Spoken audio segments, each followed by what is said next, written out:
ఓం గణేశాయ నమః. ఓం శ్రీ మాత్రే నమః. అందరికీ నమస్కారం. 2026 సంవత్సరంలో గురు పౌర్ణమి ఏ రోజున వచ్చింది, లలితాదేవి పున్నమి పారాయణం ఏ రోజున నిర్వహించుకోవాలి అన్న పూర్తి విషయాలను ఈ వీడియో ద్వారా తెలుసుకుందాం. మొదటిసారి ఛానల్ ని చూసేవాళ్ళు మా ఛానల్ ని సబ్స్క్రైబ్ చేసి పక్కనే ఉన్న బెల్ ఐకాన్ ని ప్రెస్ చేయండి. దీనివల్ల మీకు రానున్న ఆధ్యాత్మిక వీడియోస్ అన్ని కూడా నోటిఫికేషన్ ద్వారా మీకు అందుతాయి. అలాగే మీరు ఎటువంటి వీడియోని మిస్ కాకుండా చూడగలరు. మా వీడియోస్ మీకు నచ్చినట్లయితే లైక్ చేయండి, షేర్ చేయండి.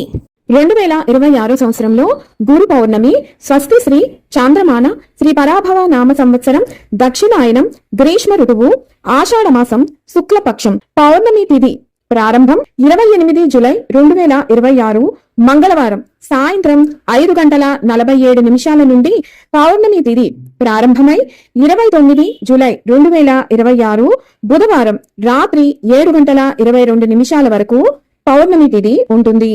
గురు పౌర్ణమి పర్వదినాన్ని నిర్వహించుకోవాల్సిన తేదీ 29 జూలై 2026 బుధవారం రోజున. ఈ రోజున నక్షత్రం ఉత్తరాషాఢ సాయంత్రం 4:01 వరకు ఉన్నది.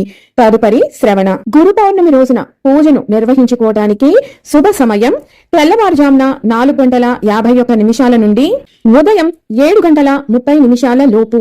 ఈ సమయంలో కుదరని వాళ్ళు ఉదయం 9:01 నుండి ఉదయం 11:39 లోపు పూజను నిర్వహించుకోవాలి. ఈ రోజు సాయంత్రం పునఃపూజ నిర్వహించుకోవటానికి శుభ సమయం సాయంత్రం 5:46 నుండి రాత్రి 8:20 లోపు. ఈ రోజున చంద్రోదయ సమయం రాత్రి 8:05 ఈ సమయానికి పౌర్ణమి గడియలు వెళ్లిపోతాయి. కాబట్టి లలితాదేవి పున్నమి పారాయణం నిర్వహించుకునే వాళ్ళు ఈ నెల 28 జూలై 2026 మంగళవారం రోజున నిర్వహించుకోవాలి. విన్నారు కదా 2026 సంవత్సరంలో గురు పౌర్ణమి యొక్క పూర్తి వివరాలను. మరొక వీడియోతో మళ్ళీ మిమ్మల్ని అందరినీ కలుసుకుంటాను. సెలవు మరి. సర్వం ఈశ్వరార్పణమస్తు. స్వస్తి.